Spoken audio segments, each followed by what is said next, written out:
What's going on, everyone? So the San Antonio Spurs hit the lottery, very likely the dynasty lottery, as they drafted Victor Wembanyama with the number one pick last year. Well, San Antonio is once again primed in position to kind of help add some just longevity pieces, some co-stars to Victor Wembanyama in this upcoming draft. San Antonio Spurs have the number 4 and the number 8 pick. We'll see what they do. Do they try to kind of pull off some trade to kind of expedite a little bit, or do they end up drafting both pieces? Right, the Spurs have already a plethora of young talent. They definitely have some key needs, particularly at the point guard position. But we'll see, because look, you have Victor Wembanyama, and him being so great out the gate, it does kind of have this like fine line of like, do we try our best to expedite this ASAP, or do we kind of take our time, kind of do the long approach where in 3 to 5 years we're the best team in the league and we're ready to win off 3, 4, 5 championships, right? I just think that there is, if you can. Again, the Spurs are in an excellent position as far as like, cap space and financials, assets, and just young talent that they can continue to grow and develop. So I'm not saying that they have to this offseason go and make a big push, a big swing, but if the right piece or right player or players are there, do they kind of go, okay, let's just go get them now? It's going to be very interesting to see as we progress into this offseason and the next few off seasons going forward. But nonetheless, this draft is kind of a big question mark as far as the draft goes. A lot of people think outside of the top 5 to maybe top 10, this draft is not very good. But luckily for the Spurs, again, they have the number 4 and they have the number 8 pick. So they're going to be in very good shape to kind of get some co-stars alongside Victor Wembanyama. And one guy that's linked to the number 4 pick is Stephon Castle. Now, Stephon Castle was very impressive with Uconn this past season, especially in that title game. I mean, he was everywhere, doing the dirty work, doing the hustle plays. I mean, every time Uconn needed a big play or a big moment, they were in control pretty much start to finish that game, but anytime it looked like there could potentially be any kind of resistance from Purdue, you just saw Castle just continuously making the big play. Now, he's not a perfect prospect by any means, but he's a guy that many look at as like could end up, you look 5 years from now, he's the best player in this draft, or at least one of the best players in this draft. He also makes, in my opinion, a ton of sense for the San Antonio Spurs. He's 6'5", 6'6" frame, 215 pounds, 19 years old. Now, he's a guy that on the surface, like if you're just somebody that was just looking up his stats, you might look at it and go, man, he was a 11, 5, and 3 guy. Shot 47.2% from the field. But if you're familiar with that Uconn team, which might I add, may end up having the number 1 pick in Donovan Clean, that team was incredibly stacked. If he was in any other situation, if he was with any other team, he could have easily been probably a 20-plus point a game guy. This guy was very good, very physical, very efficient, and a legit two-way player that I think could come in and make some noise from the jump.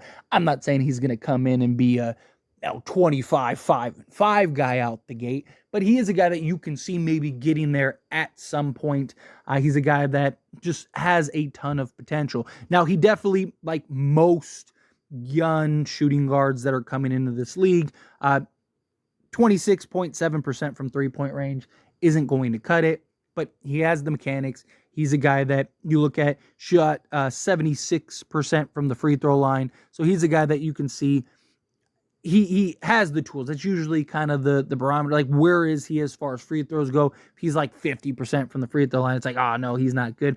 But him being in that like 75, 76% range from the free throw line, got to imagine with work ethic and improvements, he'll probably be in the 80s. And I could see him, bare minimum, at worst, around league average. As far as three-point shooting, can he just get to like 36% from three-point range? I really like the pick of Castle for the San Antonio Spurs. I've kind of touched on him in the past in previous videos. To me, it's more so, it's not just about, oh, can he shoot? Can he score? It's the intangibles, right? He gets it done on the defensive side. He's a guy that can defend multiple positions. He's a guy that does the dirty work, or at least he did in college, was willing to do the dirty work, do the hustle plays. He's a guy that rebounded pretty well for basically being that combo guard. Now, he is listed as a point guard, shooting guard. He's not really a point guard, and I don't necessarily see him developing into that. For me, I think you draft Castle as your two guard for the foreseeable future. Now you got a legit two-way two guard that you can use to grow and develop. He's 19 years old, so he's not one of those guys that, he's like 23 and you're like, he's probably closer to a finished project than he is to the beginning. But no, this is a guy that he seems like he has the work ethic, the motor that you want to see for these young type of players. He's a guy that I think could come in and at least bare minimum make an impact as far as, yes, I think he'll give you some offensive production, but more so just the legit two-way. I think he's a guy that could really kind of be that point of attack for San Antonio. He's a guy that, you'd have Victor Wembanyama backing you up. So at that case, you just need to kind of funnel guys. You just got to be able to funnel guys. But he has the size, the length, and the athleticism to really be, in my opinion, a top defensive player in this league. Now, again, there is a lot of talks about the Spurs going and getting a point guard and a Darius Garland if he becomes available. They've even thrown out, Chris Paul, kind of going the more veteran route, which makes even more sense to me why you would draft Castle. Because let's say you even go and you trade let's say you trade the 8th pick and whatever else, and you go get Darius Garland. Well, now you got your point guard of the future, you got your shooting guard of the future in Castle, you got Victor Wembanyama, and then whatever else you want to save and keep to pair around. I just think now you got basically your main front court piece for that's generational talent. And now you got your two main backcourt pieces for now and the future. You got basically your foundation. Now you're just looking to add that quality 3 guard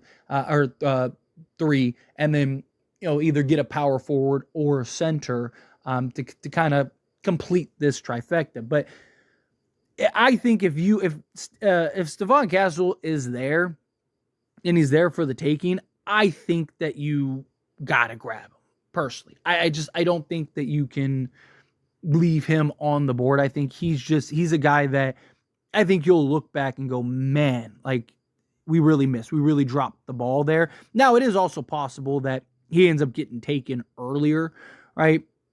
He's even projected to go top 3, but if he's a guy that is there, reports coming out that the Spurs are highly interested in him and they really like him and they want to pick him up. I think that's a no-brainer in my opinion.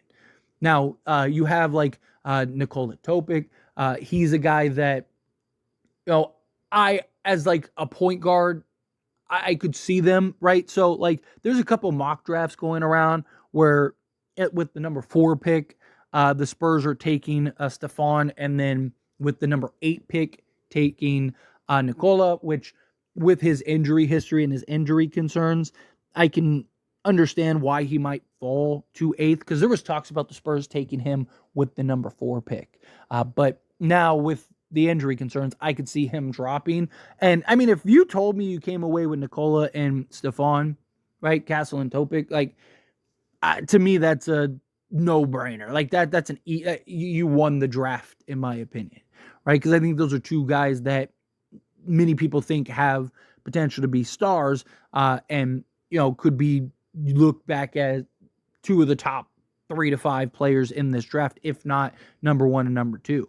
And I really like the pairing of Castle. It's just the grit. Like I loved seeing that with his time in Uconn, right? Like he was after everything. He was hounding opponents. He was the kind of guy that you looked at and go, man, yeah, you need that guy on your team.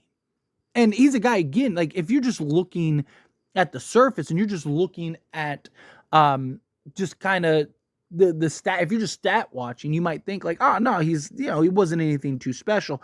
No, go watch the games. I'm telling you, he could have easily been a 20-point a game guy. Right? If he went to one of these teams where he was basically the primary option, I mean, he could have went and dropped easily 20 plus. But again, he was on a stacked Uconn team that many believed was one of the best ever. Like, it's kind of hard to be 20 plus a game when, again, you have arguably the number one pick on your team, and many people think might even go number one.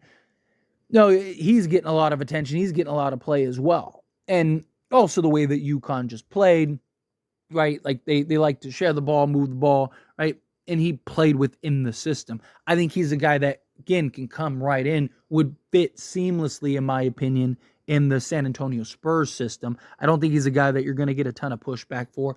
I don't think he's a guy that, has this, or he doesn't appear to be this guy that has this huge ego that's like, I need to be the star, I need to be this, right? I think he's a guy that would come in and be like, man, me and Victor Wembanyama, let's go, right? Like, I'll do the dirty work. I will work hard. Like, let me and him, let's go win some championships together in the next, 2, 3, 4 years. And I just think if you can get it, you got to get him. But anyway, as always, this is a discussion. I pass a question on you. Let me know your thoughts and opinions down in the comments below. What do you think? How do you feel? What are your thoughts? Do you like the idea of going and getting Castle? Do you think, no, is there somebody else in particular that you want? Do you think that he'll even be there with the 4th pick? Again, however you feel, whatever your thoughts are, I'd love to hear it. So let me know down in the comments below.